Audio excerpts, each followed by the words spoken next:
Tadi sudah kita saksikan bersama sesi pelantikan pengurus Pemuda Pancamarga. Pelantikan pengurus Pemuda Pancamarga Citra hendaknya menjadi momentum yang sangat tepat untuk mengembangkan dan melakukan pembelajaran organisasi. Tentunya sebagai pimpinan daerah, para pengurus Cabang Pemuda Pancamarga Citra akan dapat membawa semangat pembaharuan. Bukan berarti periode kepengurusan lama tidak baik, namun di periode harus lebih baik.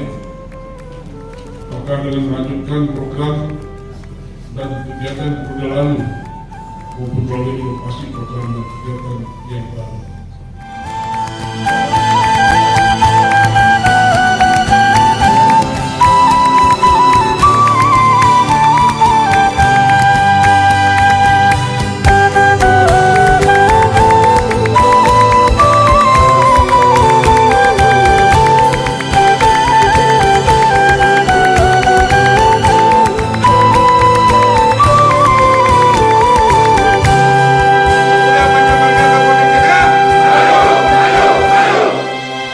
Terima kasih kami ucapkan kepada